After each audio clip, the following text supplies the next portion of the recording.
Hey guys, NielVTEC here. Today I'll be telling you what it's been like owning an Acura RSX Type S for over a year.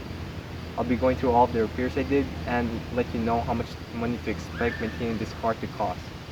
And keep in mind that I did most of the repairs myself, which made the labor costs lower. And I'm not going to be talking about gas and insurance price just because that differs for everyone. So let's begin. I initially bought this car for 3,000 Canadian dollars, and the issues that came with it are a leaking valve cover and the door actuator for the driver's side wasn't working.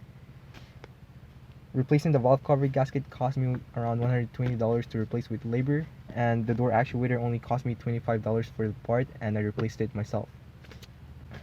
After those two jobs, I changed the oil, which cost $60. Keep in mind I use synthetic oil.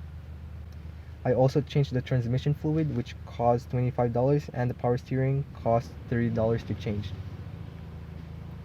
The thermostat broke on me, which cost me around $300 with labor to replace.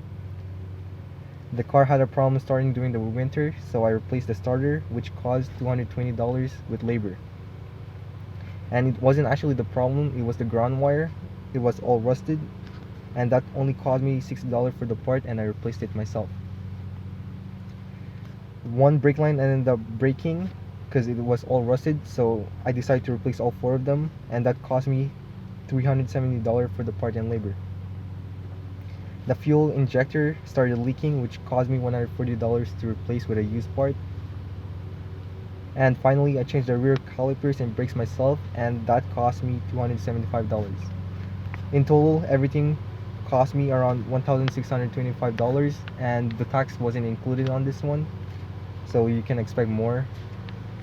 That price could vary a lot since most of the parts I replace will last me for many years to come, and it could also be higher if you don't do the job yourself, which I highly recommend you to do.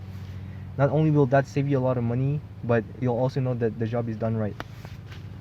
It's been a pleasure owning this car, and every penny I spent on it so far was worth it.